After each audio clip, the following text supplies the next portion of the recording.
এটাও ভুল। চাঁদের তো নিজের আলোই নেই। আজকের বিজ্ঞান বলে যে চাঁদের নিজস্ব কোনো আলো নেই, চাঁদের আলো হলো প্রতিফলিত। কোরআনে লেখা আছে সূর্যের আলোকে বলা হয়েছে সিরাজ, দিয়া আর ওয়াহাজ, মানে টর্চ, উজ্জ্বল মহিমা, প্রদীপ। আর চাঁদের আলোকে বলা হয়েছে নূর, যার অর্থ ধার করা আলো বা প্রতিফলিত আলো। সুতরাং বিজ্ঞান বলে কোরআনে কোনো ভুল নেই, কিন্তু বাইবেলে ভুল আছে। বুঝতে পারলেন? এর উপর আমি 3 ঘন্টা 4 ঘন্টা বক্তৃতা দিতে পারি। বুঝতে পেরেছেন?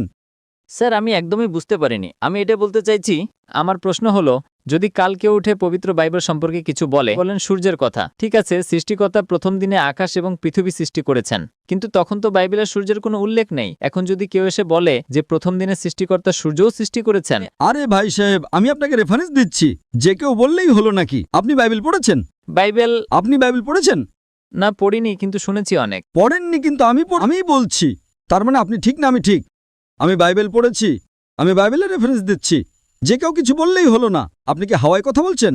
বাইবেলের জেনেসিস আপনি হয়তো শোনেননি। জেনেসিস শুনেছেন? না। শোনেননি, তাই না? খ্রিস্টানরা বাইবেল পড়ে নাকি? যদি না পড়েন তাহলে অন্তত যার জ্ঞান আছে তার কথা তো মানুন। আপনাদের সাথে আমার ডিবেট হয়েছে, ঠিক কি না?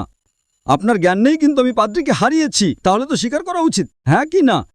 না স্যার, আমি কখনো আপনার কোনো ডিবেট কোনো পাদ্রীর সাথে শুনিনি। হ্যাঁ, ডিবেট শুনেননি তো এটা কি আমার? আপনি গুগল করুন, ইউটিউব জানেন তো? জি। তাতে সিনেমা দেখেন? না, সিনেমা না। সিনেমা দেখেন না। ইউটিউবে ডক্টর জাকির নায়েক এবং উইলিয়াম ক্যাম্বেল টাইপ করুন, ডিবেট চলে আসবে।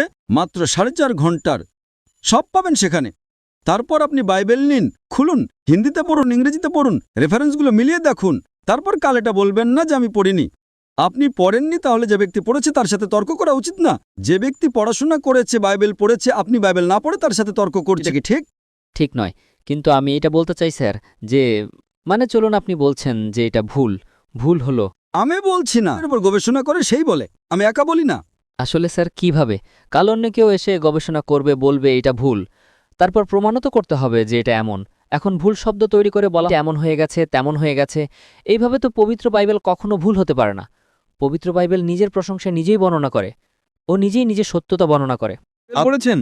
স্যার আমাদের বড় বড় এখন আমি একজন মেডিকেল ডাক্তার। আপনি যদি বলেন অপারেশন এইভাবে করুন, তাহলে কি আমি আপনার কথা মানব? আপনাকে একজন লোক এসে বলবে, ভাই এসব ছাড়নার মা যদি অসুস্থ হন, হার্ট অ্যাটাক হয়, কোনো লোক যে ডাক্তার না সে এসে বলবে এভাবে অপারেশন করুন, আপনি কি মানবেন? মানবেন কি? আপনি কি দেখবেন? আপনি ডিগ্রি ঠিক কি না? আপনার মা যদি কাল অসুস্থ হন, হার্ট অ্যাটাক হয়েছে, রাস্তার কোনো লোক এসে বলবে আমি অপারেশন করব, আপনি তাকে অনুমতি দেবেন? না।